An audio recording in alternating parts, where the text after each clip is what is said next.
Well, howdy there. I heard there's a pack of no-good spoilers on the loose in this here canyon. Watch out or they'll tan your hide good. Good evening, it's me again. The new Watcher update came out over a week ago now, and it's been affecting my brain chemistry a bit. Everything is so incredible and new and weird. I've been mulling over the new lore we've gotten for a good bit, and I think I've come to some pretty comfortable conclusions. So without further ado, let's get started. But actually, before that, let me take a moment of your time. I need to shill.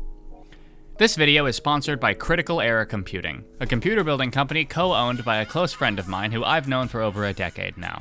He's been building computers for the last 6 years, yes, even when he was in middle and high school, and now he's managed to make a business out of it. The team at Critical Error Computing is small and devoted. They're one of the only computer building companies out there who take custom orders instead of just building off a template.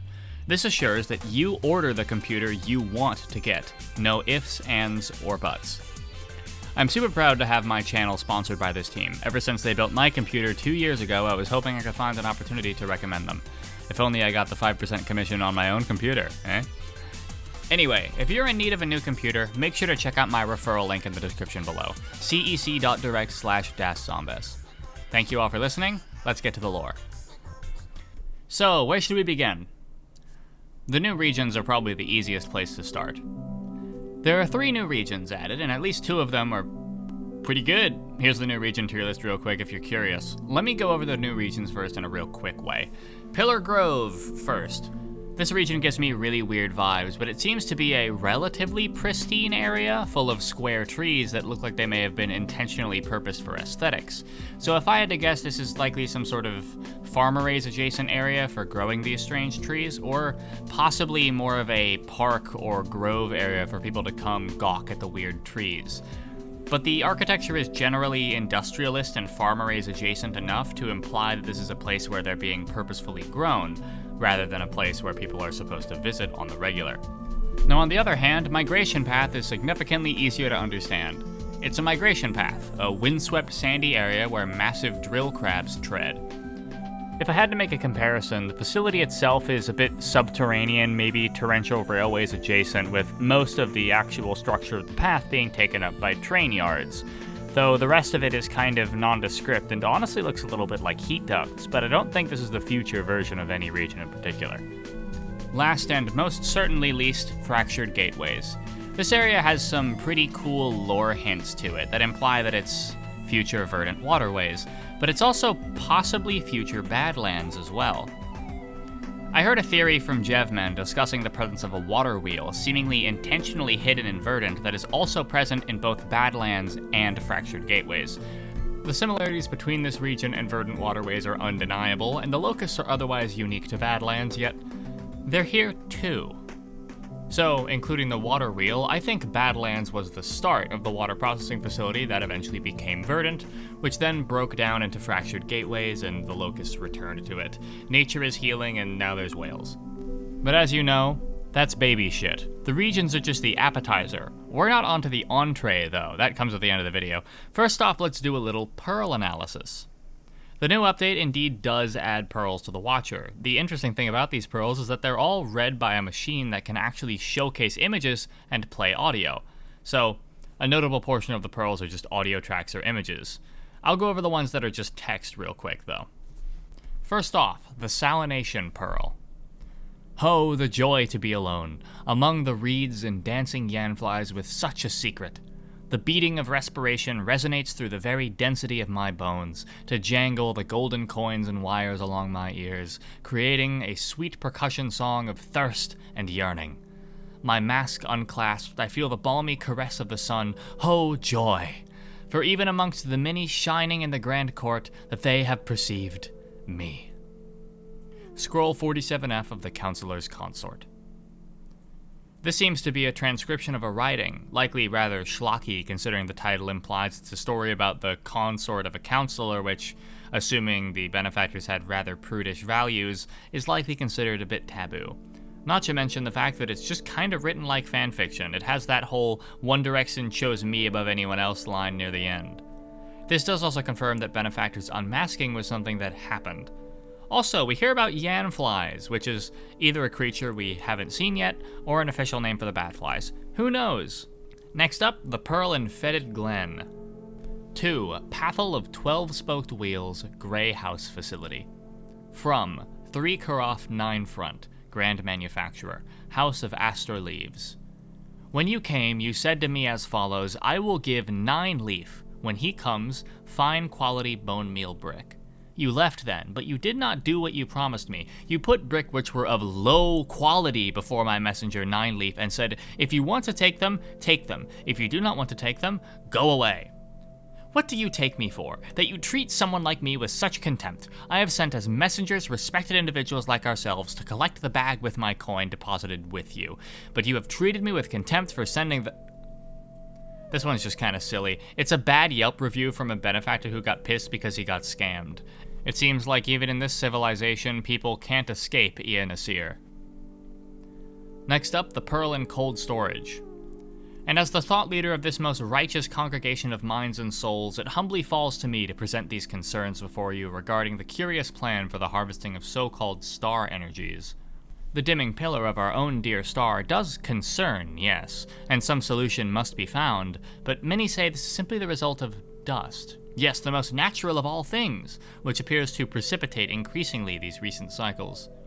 To trust our blessed future to esoteric energies and fields, and yet again more inscrutable calculations and resonances, seems reckless.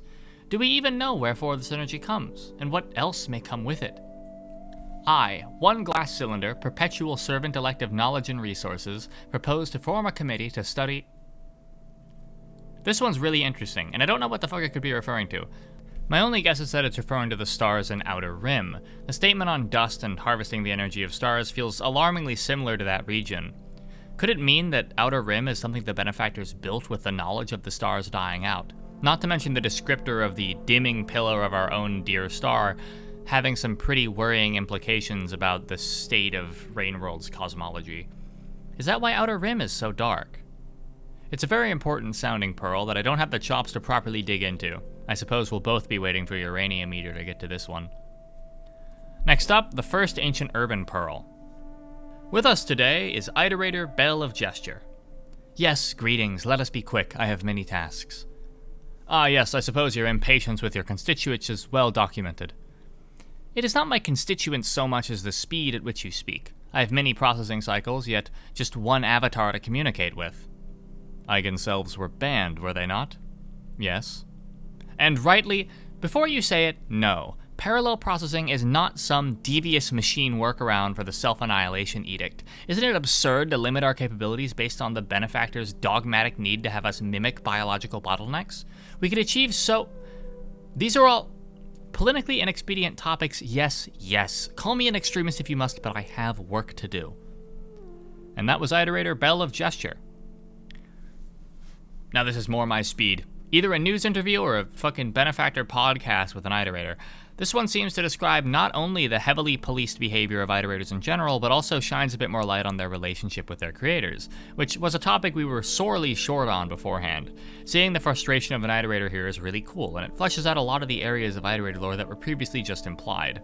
We now see here the freedom that iterators were offered, the things that became hotly debated in relation to them, as well as an actual official name for the self-destruction taboo, that being the so-called self-annihilation edict, though this could also just be something similar to the Great Problem and the Big Task where it has multiple names.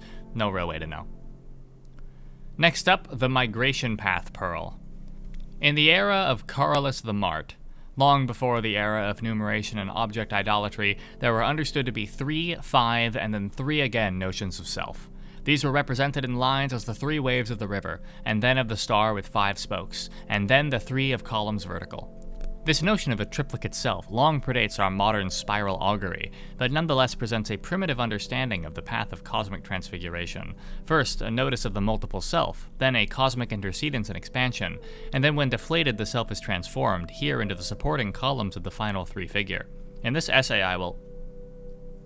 I'm not even gonna lie, I have no idea what this one means, like, at all. It feels really important, but I'm way too stupid to understand this. Kmart funny, though. Also, I did that all in one take. I'm pretty proud of myself for that. The final text-based pearl is found in Verdant Waterways. All Kites Day specials today only. Flavored Vats, 2 for Q36.4. Matted Slabs, 4 for Q55.4. Yen Fruit, 12 for Q20.4. Wheel Incense, 24 for Q12.4. Provence Nectar, Q12.4 each or Q53.4 for 6. Mix and match special. Bells, bowls, and rings heavily discounted. Fresh Essence of Ash imported daily. Free 5-wick votive cierge with every purchase. Come see our famous crystal pillar. Hey, Every, it's me, random benefactor chop guy. This is my favorite pearl in the entire game, including base game and downpour. First off, we get confirmation of something called Yen Fruit and Wheel Incense. Spelled wrong, I should note. We also see the way benefactor currency was handled. And it ends off with that all-important advertisement for that damn crystal pillar. I expect to see that line everywhere. I want to see the crystal pillar. This is an awesome pearl. Anyways, the next few pearls are mostly just images, but I'll go over them in a quicker way. The second Ancient Urban Pearl showcases an iterator being built over Ancient Urban, which informs us a bit more of where Ancient Urban is on the timeline, while also giving us more of an idea of the tech level around that time. This could have been the first iterator, but probably not considering it's being advertised and described. The Outer Rim Pearl is weird because it shows a green star being prodded by a machine arm and nothing else. Likely an internal view of whatever the fuck is occurring in the Starcatchers, considering we find it on a Starcatcher.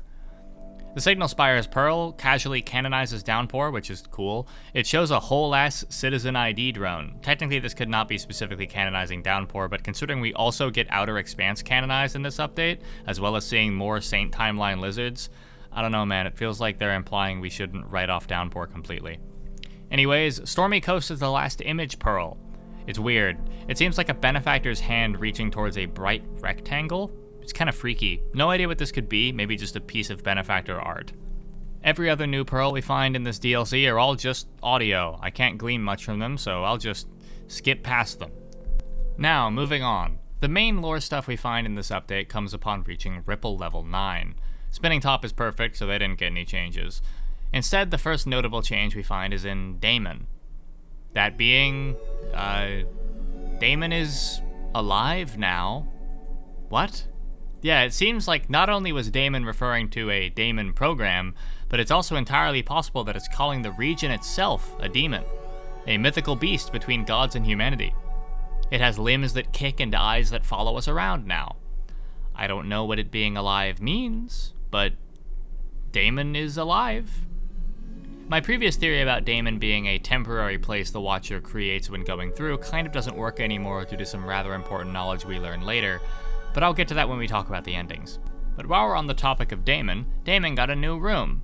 This room is an area with 3 large monuments that ask for the Child Forsaken to Time, the Lantern in the Dusk, and the Crown upon the Thorn.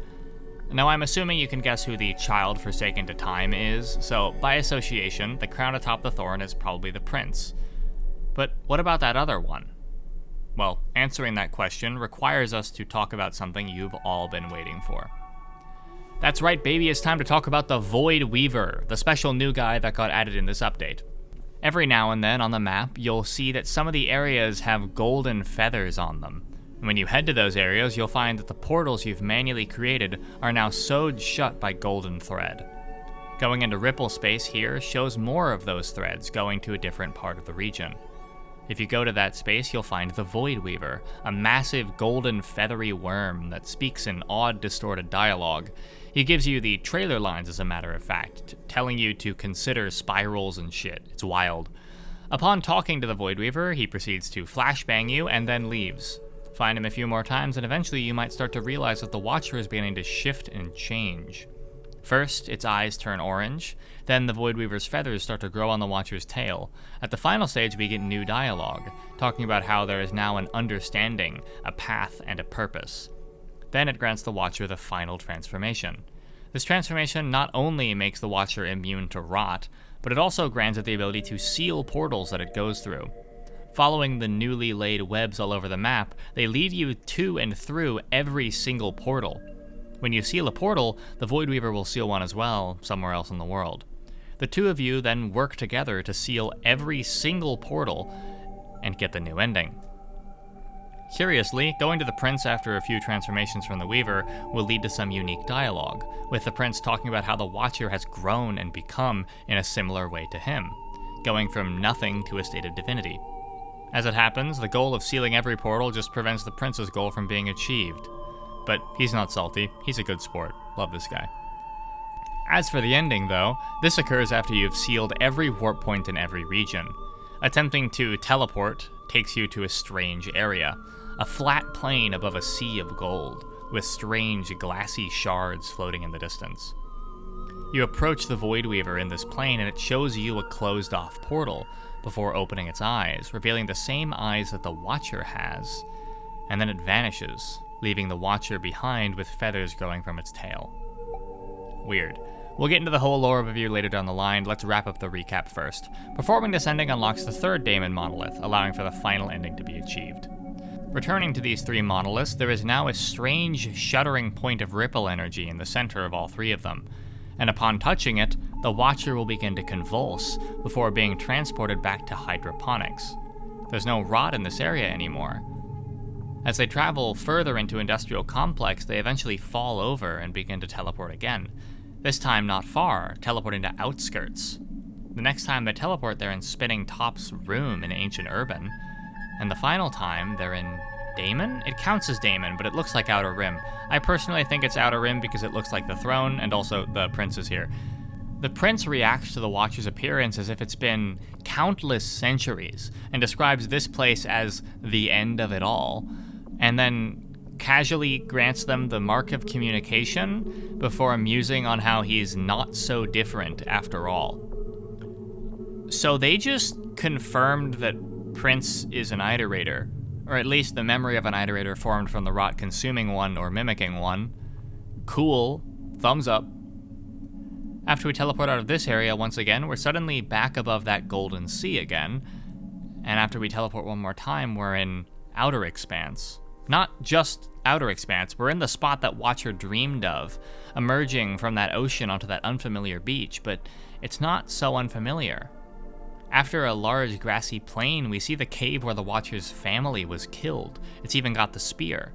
We wander across this until we reach the top of a tree, and then we're teleported again. But this time we see a light grow in intensity before it zooms out and showcases multiple daemons surrounded by the map of the Watcher, the little bubbles connected by lines. The middlemost one has a discordant pattern, whereas the other ones have simple concentric rings. Lo and behold, every single pathway between those bubbles start to fade away one at a time, and the bubbles all right themselves to an even pattern. Then suddenly, we're in the depths, with the air around us being marked by the Watcher's faces staring back at us from the cracked bits of reality. We dive down into the void as usual, but we don't ascend. There are no worms, just lights. Then we begin to grow longer and longer until we become a void worm. Then it plays Childhood's End, and it cuts to credits. Okay, cool, got it. What the fuck? I mean, it's absolute cinema, this ending rules, but Jesus, man. So, here's my conclusion. The world of the Watcher is not a traditional one, not the same as the cycles of base game or downpour where time is linear and everything remains stable. The Watcher's world is one that has been shattered by something, and the rot is the consequence of that. When we started hydroponics, we're just entering into the main area, but the world quickly breaks down and rots until we're taken out of it by the power of an echo. Is Spinning Top the reason why things are breaking? I'm not sure, but she's definitely the reason why we're given the power in the first place. She even states so. If we take that segment with the three daemons from the end entirely at face value, we can assume that the cycles themselves are structured around and held up by the daemons, these strange creatures that somehow control the cycle, or at the very least are an important part of it, a program that works in the background to maintain things as they are. Seeing that daemon is something outside the cycle, we can also assume that the ripples themselves are just evidence of that broken cycle, something that we exclusively can access, and the void spawn are probably native to that place, or maybe they're not that complex. I don't know what the void spawn are up to, actually. In that daemon segment, though, we can see that the other cycles are perfectly concentric and orderly, but ours is fucked up and all over the place, with those little pathways leading to and fro all over. If we don't do a good job cleaning it up with our buddy the Void Weaver, that means the rot is almost inevitably going to consume everything. Speaking of the Void Weaver, what's his deal? Well, I believe the Void Weaver is us. Or well, us from a different cycle, maybe one of the other daemons, or maybe just a repeat of this cycle. We already see the Watcher turning into the Void Weaver, and when the Void Weaver opens its eyes, they're eerily similar to ours. Not to mention its pattern of speech is really weird, almost like it's attempting to get us to understand something by beaming a message into our heads, rather than attempting to speak it to us like the Prince or Spinning Top does. Now as for the Void Weaver's goal, I think the reason why the Void Weaver wants to seal all the portals could be because it's a Watcher from the cycle where the Prince got what he wanted. This look in the Watcher's eyes during the rot ending certainly does not portray a sound mental state. Or, he could just be doing it because that's his purpose. It's not really explained. However, after we've successfully repaired the cycle, only one thing is left. We need to leave it, because we don't belong here anymore. Judging by the seeming discomfort of the weird portal sickness we're inflicted with, I think it has something to do with the daemon itself. No other entities could be responsible for this weird portal sickness. I don't think we did it. The Void Weaver is never spotted anywhere near daemon or at all after it gives us its special powers, so it kinda has to be the daemon itself that does this. Spinning Top is gone, Prince is locked in gay baby jail, and Void Weaver is nowhere to be found. Maybe I'm taking a step too far and assuming that the daemon actually has a will and can make decisions like this, but the only thing that makes sense. Every place we go feels deliberate. Hydroponics and Outskirts are memories from the past. We see the end of Outer Rim and the Prince, and we go back home at the very end of it, finally ending up in that same place the Void Weaver was. Then we're in the depths, with our own face looking at us the whole time. I assume the weird face shattered mirror thing has to do with multiple other cycles, seeing the other selves on different planes that are contacted via karma flowers all converging into one at this last moment. Then after it all, we ascend and turn into another one of those things that exists below the world. Is void wormification what happens to entities who explore enough of the cycles? Instead of passing on to a new existence, they become arbiters of the void itself, deciding who should stay or go. Maybe all the void worms are other individuals from across the cycles who ended with the same fate as us.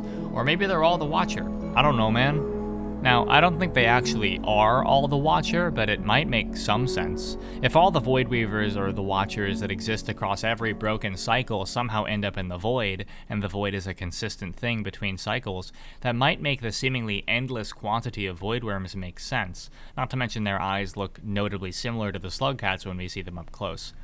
Now, I don't think it's particularly satisfying for this to be the case, but it is definitely something I have to mention.